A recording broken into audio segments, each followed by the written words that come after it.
Hello, 6 minute stories. Apologies for last week. I had a week off, so technically I owe you 12 minutes, but I'm going to keep that for when I've got like a 12-minute worthy story. This week is just 6 minutes. Might be less, might be a little bit more, but we'll crack on. Yeah, so it's about boobs. Everybody loves boobs. Every time I put something on my Instagram about boobs, I get more followers. I mean, granted, they're creepy ones, but I don't mind. I'm a follower whore. That's wrong. So wrong. Although I am researching OnlyFans and I'm quite distraught that I didn't find OnlyFans before I pushed 2 humans out my vagina, because I would have been all over that. All over it. Literally. I digress again. Let's talk about my boobs and running. So I'm still the worst person in the world to talk about sports bras and running, because I have massive boobs, which I love. I love my boobs. They've got me out of trouble, got me into trouble. They're great. Absolutely great. I'm not afraid to say that. But they cause lots of problems when I run, and they caused the most problems ever when I did Newport 10K in 2019, which goes down in history as the worst boob run in the world. Period.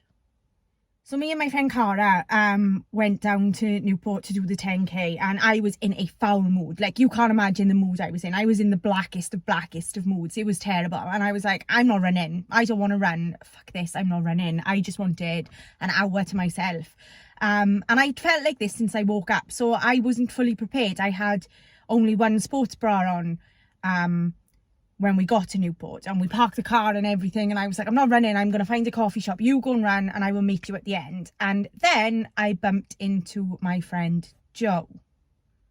So I see Joe and I'm all like spewing my bad mood. I'm like, Joe, I'm not running, I hate running, I don't want to run, I just want 5 minutes to myself. And Joe was like, you have to run, I lost my father last night, as in her father had passed away. And I was like, I'm very sorry about this. Which I was, because it's a terrible thing to happen, but Jesus, come on. So I'm there now feeling like the worst human in the world, because obviously Joe's dad would have loved to have run the Newport 10K, I imagine. So I was like, shit, a brick. So it's like 9:15 at this point now, and I'm like, well, I've got to do something about my bra, because I cannot run. So we were like bouncing, and I was like, there's no way I can run in one sports bra. So I literally legged it around Newport looking for a shop that would sell me some sort of bra, any bra. FYI, all shops in Newport only open at 10 o'clock on a Sunday, which is obviously race time. The only shop that was open was the British Heart Foundation, and the only thing I went in and I was like, I need a bra, and this woman was like, I've got a sun hat. And still to this day, I'm not really sure of the relevance of a sun hat when you're asking for a bra, but it was no good. So I even looked for like a sort of crop top or like a tight vest to just contain them, because they're huge. You can't see in the car. Well, look, they're massive, honestly. And they had nothing. So I left the British Heart Foundation crying, tried a couple more shops, and like I said, you cannot get into a shop before 10 o'clock on a Sunday in Newport. So I go and see the Run for Wales girls, and I'm like, has anybody lost a bra? Is there any bras in lost property? And they're like, you were demented. And I'm like, I know. So what we did then is I did a couple of like back and forth runs to see how bad they were bouncing.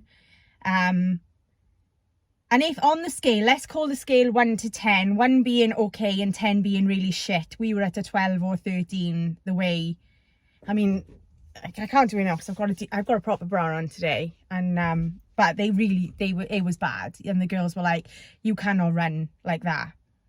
You cannot run. So this is when my Boy Scout nature kicked in, which I'm not known for, by the way. I'm not known for my logical thinking. So I went to the University of South Wales stand, and there was a poor woman there, and I was like, have you got anything I can strap my boobs up with? And she was like, I've got another t-shirt you could try and put over the top.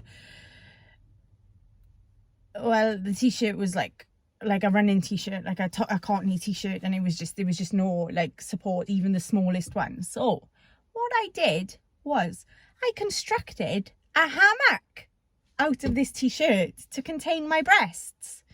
And I was running back and forth for her, and she was like, I think it's going to be okay. You know, I think that's going to do it. And I was like, ingenious, a hammock for my breasts. That lady also gave me a free pen and a sticker for the car. You know, which I think if I'd had more time, I could have probably constructed like some sort of proper scaffolding situation with it, but I didn't. And I had to run Newport 10k with a normal Brooks t-shirt on, one bra, and a University of South Wales hammock tied to keep them contained. Yeah, not my proudest or best moment. And basically, what I want you to get from this story is about the preparation. So firstly, I want to talk about bad attitudes. If you turn up to something with a bad attitude, you deserve to hear terrible news and feel guilty for being a shit person. Okay? That's the first thing. The second thing is, you need to know that shops don't open before 10 on a Sunday at critical, like, times. So, you know, if you're going to rock up to a race thinking, I can go shopping beforehand, that's not going to happen. What sort of a dickhead does that? And lastly, if you go into a running event in one bra and running kit, you're asking, you know, like subconsciously, I must have known. What a dick. What a dick I am. So yeah, failure to prepare is preparing to fail. Okay? That's all I can say.